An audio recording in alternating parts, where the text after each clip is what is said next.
मैं दुबई में होता हूँ। सही है। और फैमिली के साथ होता हूँ। मैंने अपनी वाइफ को जो है दुबई में स्पॉन्सर किया हुआ है 2 साल के लिए। यहाँ पे हाउस वाइफ का वीजा, दोनों इकट्ठे रह रहे हैं। हम दोनों ये चाह रहे हैं कि हम अपना फ्यूचर और अपने आने वालों बच्चों का फ्यूचर जो है वो थोड़ा अच्छा करें अच्छे मुल्क में। मती भाई मुझे सबसे पहले ये बताएं कि पढ़े लिखे हैं?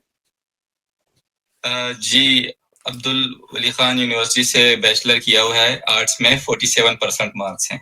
47%, बड़े पढ़ाकू आदमी है फिर तो। अच्छा, भाभी जो है वो बताइएगा, भाभी पढ़ी लिखी हैं?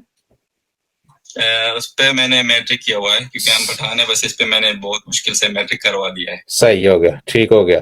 मती भाई बात पता है क्या है, आपने सिर्फ विजिट वीजा लगवाना है, और अगर आप दोनों का विजिट वीजा लग जाता है, आपको यहाँ पे आ सकते हैं। यहाँ पे आके आपको पहले जो है वो विजिट वीजे को जो है वो वर्क परमिट में कन्वर्ट करवाना पड़ेगा, और वर्क परमिट को फिर बाद में हम जो है वो आपको जर्मनी में लाने का आपको तरीकेकार बताएंगे। देखो, यहाँ पे 3 काम होते हैं। 3 काम के बाद जो है वो तीसरे नंबर पे जो है वो सेटलमेंट है। पहले 2 काम आपको करने पड़ते हैं। पहला काम जो है वो सबसे मुश्किल होता है, जो यहाँ पर पहुंचना है।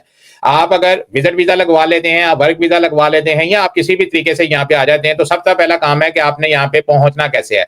जर्मनी में सेटल होने के लिए सबसे पहले यूरोप में पहुंचना सबसे जरूरी है। उसके बाद आपने ये देखना है कि ये दूसरी ऑप्शन है, आपने यहाँ पे रेजिडेंस परमिट कैसे लेना है, रहने की इजाजत और काम करने की इजाजत। जैसे आप पाकिस्तान से आए हैं, आपने अपनी वाइफ को बुलवाया, या आप यहाँ पे आए आते आपने काम लिया है, आपका काम, आपकी एमरेट्स आईडी बन गई है, आप जो है वो अपनी बीवी को यहाँ पे बुलवा सकते हैं, सारा कुछ कर सकते हैं। यहाँ पे ऐसा नहीं है। वहां पे आप किसी के गुलाम हैं, यहाँ पे जिंदगी आजाद है। लेकिन यहाँ पे जब आप आएंगे, आपको रेजिडेंट एंड वर्किंग परमिशन लेनी पड़ेगी, और ये इस वक्त जो है वो सिर्फ 2 कंट्रियां दे रही हैं, एक पुर्तगाल है, एक स्पेन है। इन दोनों में आपको जो है वो विजिट वीजे के ऊपर यहाँ पे आएंगे, आपको रहने की और काम करने की इजाजत मिल जाएगी। दैट मीन कि आप यूरोप में कच्चे पक्के हो गए। कच्चे पक्के से मुराद के आप यहाँ पे रह भी सकते हैं, जिस मुल्क की टीआरसी है, और उस मुल्क में आप काम भी कर सकते हैं। अब बात आ गई सेटलमेंट की, कि आप यहाँ पे आए हैं, आपने पासपोर्ट लेना है, यहाँ पे आपने जो है वो आपने पैसे कमाने हैं। 2 काम के लिए हम यहाँ पे आते हैं, एक पासपोर्ट है और एक जो है वो पैसा।